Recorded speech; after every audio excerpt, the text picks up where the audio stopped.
MNT news network में आपका स्वागत है। मूल निवासी संघ और मूल निवासी विद्यार्थी संघ के माध्यम से उत्तराखंड राज्य में राष्ट्रपिता ज्योतिबा फूले एवं राष्ट्र निर्माता बाबा साहेब डॉक्टर अंबेडकर के परिनिर्वाण दिवस पर निश्चय और प्रतिबद्धता कार्यक्रम आयोजित किए गए।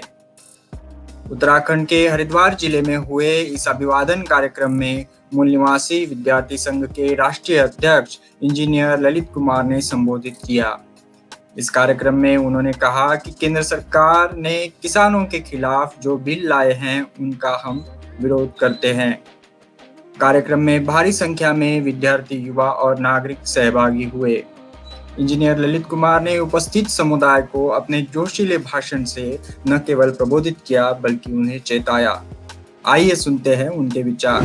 पूरे देश में राष्ट्रपिता फूले और बाबा साहब अंबेडकर को आदरांजलि अर्पित करने का ये दौर चल रहा है।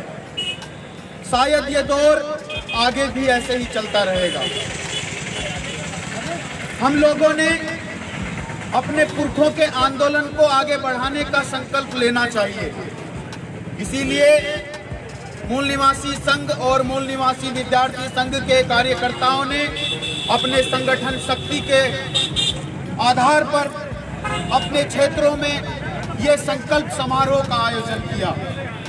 गांव-गांव में ये सराहनीय आयोजन आज समाज के लोगों को बताना चाहता है कि आज भी हम भले ही शिक्षित हो गए हों, लेकिन आज भी हमको देखने की जरूरत है क्या हम आज भी बाबा साहब के वो गद्दार हैं जो बाबा साहब मरते वक्त कह के गए कि मुझे मेरे समाज के पढ़े लिखे लोगों ने धोखा दिया।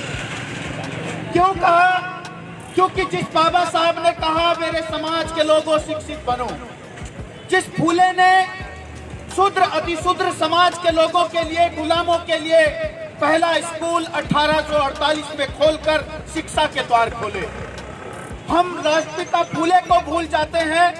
हम राष्ट्रपिता फूले के बाद बाबा साहब को भूल जाते हैं, लेकिन उनके जय जयकार को भूलते नहीं हैं। जिस अंबेडकर ने कहा मेरी जय जयकार करने से ज्यादा मेरे काम को पूरा करो, हम मूर्ति पर माला और अकल पर ताला लगाने की आज षड्यंत्र में फंस रहे हैं। आज पूरे देश में किसानों को, मजदूरों को, इस देश के नागरिकों को, विद्यार्थियों को, महिलाओं को अत्याचार का शिकार बनाया जाता है।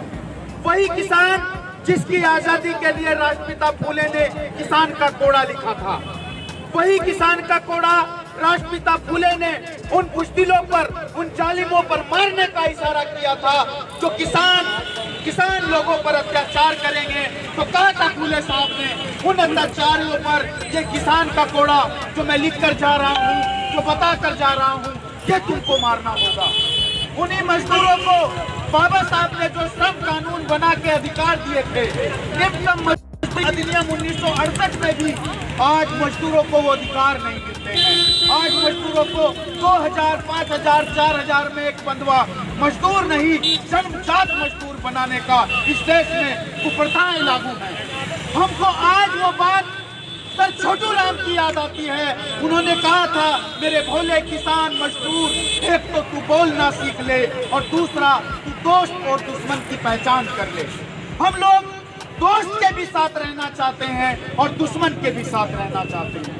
हम राष्ट्रपिता फूले का नाम लेना चाहते हैं, बाबा साहब का नाम लेना चाहते हैं और बाबा साहब की आइडियोलॉजी को, उनके आंदोलन को तहस नहस करने वाले संगठनों में रहकर, भ्रम में रहकर भी हम जीना चाहते हैं। ये तय करना होगा कि आप मारने वालों के साथ रहना चाहते हो, किसानों को खत्म करने वाले लोगों को रात रहना चाहते हो। जो लोग कहते हैं, जो आज कह रहे हैं कि ये किसानों के विरोध में जो बिल लाया जा रहा है वो गंगा के पवित्रता के बराबर है। जितना गंगा पवित्र है उतना ये किसानों का कानून पवित्र है। आप वास्तविकता में जाइए, हरिद्वार की गंगा को देखिए, ऋषिकेश की गंगा को देखिए, इलाहाबाद की गंगा को देखिए और बनारस की गंगा को देखिए। क्या कोई कह सकता है कि ये गंगा पवित्र है? अरे जब हरिद्वार में गंगा पवित्र नहीं है तो इलाहाबाद और काशी की गंगा कितनी पवित्र है? क्या ये तुम्हारा बिल इतना ही पवित्र है? क्या NRCCA का बिल इतना ही पवित्र है? अरे पूछ लो, जब गंगा हरिद्वार में माँ होती है तो रुड़की में चाची होती है क्या? क्यों ये माँ नहीं रहती? क्यों इसमें गंदे नाले डलते हैं? क्यों काशी हरिद्वार से बाहर जाकर के ये गंगा माँ नहीं रहती? ये गंगा की राजनीति, ये धर्म की राजनीति, ये जाति की राजनीति हमारे पुरखों की विचारधारा के विरोध में है। हम भारत के लोग भारत को एक संपूर्ण प्रभुत्व राष्ट्र बनाने के लिए अपने जीवन को संकल्पबद्ध समर्पित करने के लिए हमको आंदोलन चलाना है। हम कैसे कह सकते हैं एक जाति पर गर्व करने का? हम कैसे कह सकते हैं एक धर्म पर गर्व करने का? इसलिए आज राष्ट्रपिता फूले बाबा साहब अम्बेडकर के परिनिर्वाण पर आज संकल्प समारोह के माध्यम से जिन लोगों ने, मूल निवासी समाज के लोगों ने, मूल निवासी विद्यार्थी संगठन के लोगों ने और मूल निवासी संघ के लोगों ने या बामसेप के हमारे मातृ संगठन के लोगों ने जो ये संकल्प समारोह आयोजित किया है, मैं आज हमारे समाज के पढ़े लिखे लोगों से, कर्मचारी, मजदूर और महिलाओं से और पूरे देशवासियों से मैं विद्यार्थी संघ की तरफ से यह अपील करना चाहता हूं कि आज वो समय है कि आप अपने आप को बचा सकते हो। आज वो संकल्प लेने की जरूरत है कि जो एनआरसी सीएए कहके इस देश के मूल निवासियों को विदेशी कहना चाहते हैं और जो खुद विदेशी शैतान है, उन शैतानों को जो किसानों को मार रहे हैं, दिल्ली के चारों तरफ खाई खोदने वालों, आप जब हमारे गांव घरों में आओगे तुम्हारे लिए हम कब्र खोदेंगे, हम तुम्हारे कब्र का इंतजाम करेंगे, हम रुकने वाले नहीं हैं। आज बाबा साहब अम्बेडकर के इस आंदोलन पे, आज बाबा साहब के परिनिर्वाण दिवस पे, आज राष्ट्रपिता फूले के परिनिर्वाण दिवस पे बाबा साहब की वो बात याद आती है जब बाबा साहब कहते थे ये डिग्री है, ये पद और ये काबिलियत ये सम्मान पाने के लिए नहीं है कि एक आदमी समाज की पंचायत में आए और उसका जय जयकार करने लग जाए। बाबा साहब ने कहा मेरी जय जयकार करने से ज्यादा मेरे काम को पूरा करो। उसी बाबा साहब अम्बेडकर ने चेतावनी दी थी संविधान सभा में 1948 में, एक व्यक्ति महान हो सकता है लेकिन वो राष्ट्र, समाज और संगठन से महान नहीं हो सकता। जिस दिन हम राष्ट्र, समाज और संगठन से महान एक आदमी को मानेंगे, वो राष्ट्र, समाज और संगठन को बर्बाद करेगा। आज मोदी का नारा लगता है, आज योगी का नारा लगता है, भारत की सरकार को, उत्तर प्रदेश और राज्यों की सरकारों को एक आदमी का संबोधित करके सरकार कहा जाता है। ये लोकतंत्र नहीं है। लोकतंत्र में मोदी मालिक नहीं हो सकता, योगी मालिक नहीं हो सकता, रावत मालिक नहीं हो सकता, जनता और जनता सिर्फ मालिक हो सकती है। अगर इस देश की जनता लोकतंत्र चाहती है तो मोदी को मालिक कहना बंद करेंगे, मोदी की सरकार कहना बंद करेंगे।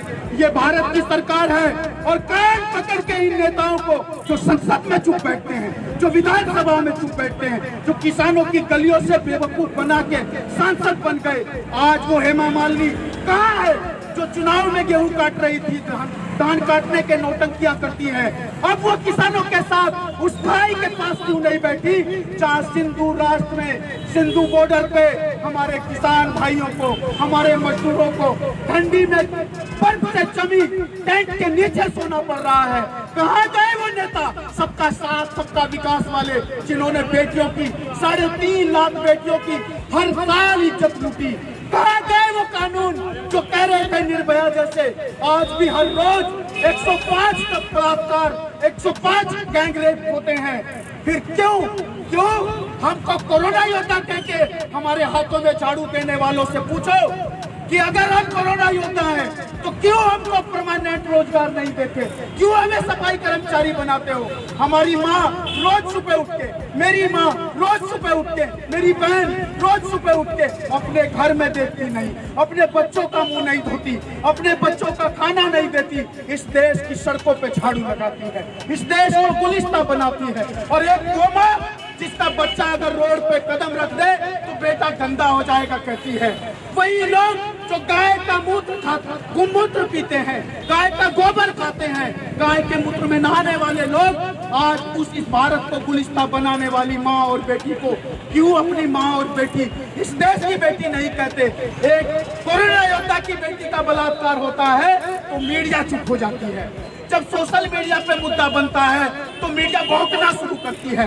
जब निर्भया के साथ बलात्कार हुआ तो तुम बोले क्योंकि वो ज्योति पांडे थी, और जब कोरोना योद्धा एक सफाई कर्मचारी की बेटी हमारी बहन के साथ होता है ये इस देश के संविधान के साथ राष्ट्रद्रोह है। जो देश के श्रम कानूनों को नहीं मानते ये राष्ट्रद्रोह है। जो इस देश में मोदी सरकार बोलते हैं, मोदी सरकार कहना चाहते हैं, ये प्रचार करते हैं, ये भी राष्ट्रद्रोह है।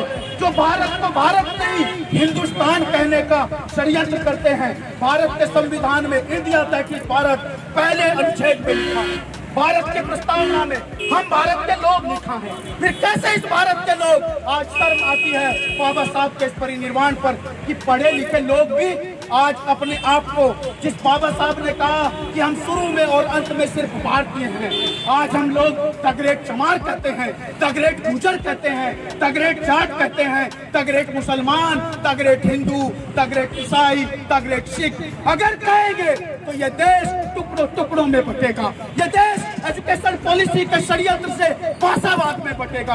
आपके बच्चों को खिचड़ी खिलाकर नहीं, आपके बच्चों को निजीकरण करके बीएसएनएल को बेच के, एमटीएनएल को बेच के, एलआईसी को बेच के, रेलवे को बेच के, टोल टैक्स के चक्कर में हर 10 किलोमीटर पर रोड को बेच करके इस देश के कर्मकार, श्रमकार, मेहनतकश, इस देश के मूल निवासी समाज के ओबीसी, एससी, एसटी, माइनॉरिटी के लोग, देखो हरिद्वार की जनता तुम्हारे नेतृत्व को भी छीनने के लिए हरिद्वार और उत्तराखंड पे पूरा अतिक्रमण इन विदेशी आर्य ब्राह्मणों का हो चुका है। मैं घोषणा करता हूँ, ऐ विदेशी आर्य ब्राह्मणों, जिस तरह से तुमने मूल निवासियों पर अत्याचार किया, ये इतिहास साक्षी है। तुम जेएनयू की यूनिवर्सिटी में, तुम दिल्ली की यूनिवर्सिटी में सिलेबस बदल सकते हो, मेरे दिमाग से, मेरे समाज के दिमाग से आप सिलेबस नहीं बदल सकते। हम एजुकेशन पॉलिसी से नहीं पढ़ते हैं। इतिहास गवाह है, जब हमारे साथ स्कूल नहीं थे, हमारे साथ कोई मदरसा भी नहीं था, फिर भी हमें इस देश में इस्लाम का प्रचार करने वालों ने एजुकेशन दी, हमको ईसाइयत के लोगों ने एजुकेशन दी, लेकिन आर्य ब्राह्मणी आतंकवादियों ने हमारे लिए शिक्षा के द्वार बंद रखे। शूद्र स्त्री शूद्रो विद्या नाम, स्त्री शूद्रो विद्या नादे था, मनुस्मृति का कानून हमें रोकता था पढ़ने से, आजाद रहने से। इसलिए आप सबसे मैं कहना चाहूंगा, आज राष्ट्रपिता फूले के, बाबा साहब अम्बेडकर के परिनिर्वाण पर एनआरसी, सीएए जैसे काले कानूनों को, किसानों को मारने वाले काले कानूनों को, महिलाओं को मारने वाले कानूनों को, एजुकेशन पॉलिसी 2000 लाने वाले इस आतंकवादी एजुकेशन आतंकवादियों को सबक सिखाने के लिए इस संकल्प समारोह में आज आपको मूल निवासी पहचान के साथ दिखाना होगा और इन सबको सत्ता से बाहर करके इनके दलालों को भी, जो इन ब्राह्मणवादी आतंकवादियों की राजनीतिक आतंकवाद के चक्कर में, लाभ के चक्कर में, इनके चक्कर में, इनकी गिरफ्त में है, उनको भी नकारना होगा। ये संकल्प लेते हुए मैं आपसे अपील करता हूं कि सत्य निष्ठा के साथ ये संकल्प ले कि हम भारत के लोग बाबा साहब अम्बेडकर, रैदास, कबीर और नानक के आंदोलन को आगे बढ़ाएंगे और अपनी भूमिका तय करेंगे। जय भीम, जय भारत, जय मूल निवासी।